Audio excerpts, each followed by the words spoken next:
আমি আজকে তোমাদেরকে যেটা বোঝাতে আসছি সেটা হচ্ছে শিক্ষার মনতাত্ত্বিক ও শিক্ষা বিজ্ঞান নিয়ে আলোচনা। শিক্ষা মনতাত্ত্বিকটা কি? এটা আর শিক্ষা বিজ্ঞানে অনেকের মধ্যে একটা ভ্রান্ত ধারণা আছে। দুটো মনে হয় একই জিনিস। হ্যাঁ? তা না, একটু আলাদা রকম জিনিস আছে। যখন আমরা বিএলএড বা ডিএড এর কিছু ক্লাসে করেছি, দেখবা তখন শিশুদের যে বিকাশ নিয়ে, শিশুদের যে বৃদ্ধি নিয়ে আলোচনা করা, তাদের যে মন নিয়ে, তাদেরকে কিভাবে শিখন দিব, কাদের শিক্ষা দিব, তাদেরকে নিয়ে যে পদ্ধতিতে আমরা আলোচনা করি সেটাই কিন্তু মনতাত্ত্বিক। মানে এক কথায় মন নিয়ে যেটা। মন ছাড়া তো কোনো কাজ হবে না। মন আছে তাই আমি বোঝাচ্ছি এটা। তাহলে মনের কি আছে ব্যাপার দেখো। মনের শিক্ষা মনতাত্ত্বিক। ইংরেজি মনোবিজ্ঞানের ইংরেজি প্রতিশব্দ সাইকোলজি। প্রত্যেকে জানি গ্রিক শব্দ সাই এবং লোগোস কথা শব্দ থেকে সাইকো শব্দের উৎপত্তি হয়েছে। এটা পড়েছো। এই কথার অর্থ হচ্ছে আত্মা অর্থাৎ সুল। মানে আত্মা বলা হচ্ছে। লোগোস শব্দের কথার হচ্ছে বিজ্ঞান। অর্থাৎ আত্মার বিজ্ঞানী হলো মনোবিজ্ঞান। মনোবিজ্ঞান মানে হচ্ছে আমাদের আত্মার বিজ্ঞান, আর কিছু না। নেক্সট কিনা এই যে মনোবিজ্ঞানের আমাদের একটা সংজ্ঞা বলা, এটা অনেকের কাছে মনোভূত না। এই নিয়ে পরবর্তীকালে অনেক পরীক্ষা-নিরীক্ষা হয়েছে, কথা বলেছে অনেকে। তখন একটা শিক্ষাবিজ্ঞান মনের মধ্যে অ্যাডাম একটা সূত্র নিয়ে আসলো। অ্যাডাম বলল এক কথা যা টিচার্স টিচেস জন ল্যাটিন। এই কথাটা বলল তিনি। যে শিক্ষা ও শিক্ষাবিজ্ঞানে ভালোভাবে বোঝা যায় এই বাক্যটি থেকে। উনি একটু বোঝাতে চেয়েছে। পরবর্তীকালে আমি এই নিয়ে আরো আলোচনা করব বিস্তারিত। যে শিক্ষককে যেমন বিষয় জানতে হবে তেমনি তাকে শিক্ষা দেওয়া হচ্ছে, অর্থাৎ শিক্ষার্থীকেও জানতে হবে। মানে শিক্ষা মনতাত্ত্বিক হচ্ছে আমি শুধু মনতাত্ত্বিক সম্পর্কে জানলাম, শিশুর বিকাশ সম্পর্কে জানলাম, শিশুর বৃদ্ধি কি হয় সেই ধারণা জানলাম, কিন্তু আমি এপ্লাই করতে পারছি না, তাহলে হচ্ছে না। আমি যখন একটা শিশুকে পড়াবো, একটা শিক্ষার্থীকে, তখন তার ব্যাপারটাকে জানতে হবে, তার ছোট জিনিসগুলোকে বুঝতে হবে যে তাকে আমি কিভাবে পরিচালনা করব, তাকে তার বিকাশটা আমি কিভাবে বৃদ্ধি করতে পারি। কারণ একটা শিক্ষার্থী কিন্তু সে যে শুধু বাংলাতে ভালো হবে বা ওই আরেকটি শিক্ষার্থী সে এই অঙ্কে ভালো হবে এমন কোনো কথা নেই। তার বৃদ্ধিটাকে আমাদেরকে দেখতে হবে। সেই জায়গাটাকে শিক্ষার মনতাত্ত্বিক বলা হচ্ছে। নেক্সট দেখো যেটা আমি বলছি যে শিক্ষা বিজ্ঞান, যেটা নিয়ে সবারই প্রবলেম যে শিক্ষা বিজ্ঞানটা কি? তা শিক্ষা বিজ্ঞানকে ডাইরেক্ট ইংরেজিতে বলা হচ্ছে এডুকেশন। ঠিক আছে? এডুকেশন।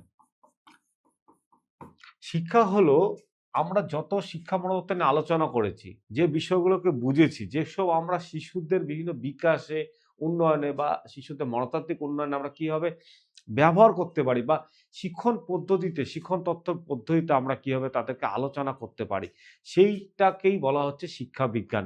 তাছাড়া আর কি বলা যেতে পারে শিক্ষা বিজ্ঞানে? না, আরেকটু কথা শিক্ষা বিজ্ঞানে বলা যেতে পারে যে আমাদের যে প্রাচীন যে পদ্ধতি ছিল পড়াশোনার, সে প্রাচীন পদ্ধতি থেকে ধীরে, ধীরে ডেভেলপিং করে বর্তমানে যে আমাদের শিক্ষা ব্যবস্থা, আধুনিক শিক্ষা ব্যবস্থা ঢুকেছে।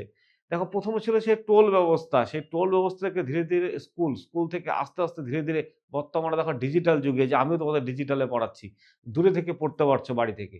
এবার ধীরে, ধীরে যে আমরা আগাচ্ছি, তার মাঝখানে এগুলো ডেভেলপ করতে গেলে বিভিন্ন রকমের যে কমিশন আসছে, সেই কমিশনগুলো কিভাবে আমাদের কাজ করেছে, সেগুলো সব মিলিয়ে মানে ওদিকে আমরা পড়লাম শিশুদের দৈহিক বা মানসিক বিকাশ কিভাবে আগাবো সেটা, শিশুকে কিভাবে শিক্ষা দেয়া যাবে সেটা।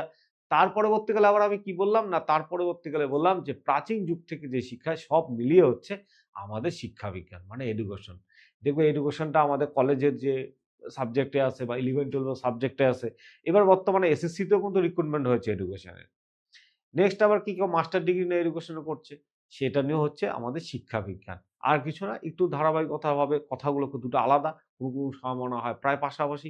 তা না, শিক্ষা মূলত শিশুর বিকাশ নিয়ে এক কথায়। আর শিক্ষা বিজ্ঞান হচ্ছে শিশুর বিকাশটাকে আমরা প্রতিনিয়ত কিভাবে ডেভেলপিং এর দিকে নিয়ে যাবো বা ধীরে, ধীরে কিভাবে আমরা আধুনিক যুগে নিয়ে আসছি, আরো কিভাবে ডেভেলপ করতে পারি। এটা নিয়ে যে রিসার্চ, এটা নিয়ে যে শিক্ষণ পদ্ধতি আলোচনা সেটাই শিক্ষা বিজ্ঞান। আমি কেন ছোট্ট কথাটুকু আলোচনা করলাম? অনেকের কাছে এটা কিন্তু একটা দ্বিধা থাকে দুটোর মধ্যে কি হতে পারে? শিক্ষা বিজ্ঞান আর শিক্ষামত অনেকে ভাবে যে একই। অনেকে লজ্জার ঠেলায় শিক্ষকদের সামনে আলোচনা করতে পারে না। তার জন্য আমি একটা ছোট্ট একটা বেসিক কথা বললাম।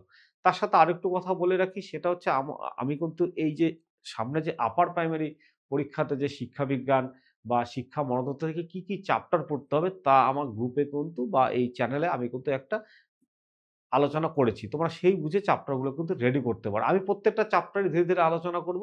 এটা আমার ১ম চ্যাপ্টার বা চ্যাপ্টারও বলা যাবে না ঠিক, ১ম বেসিক ধারণা দিলাম। এটা থেকে কোনো প্রশ্ন পরীক্ষা আসবে না। কিন্তু বেসিকটা আমি ক্লিয়ার করলাম।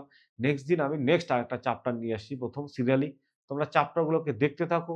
বাড়িতে যে বই আছে সেই বইগুলোকে পড়ো বা বিএড, ডিএলএড এর বইগুলো পড়ো।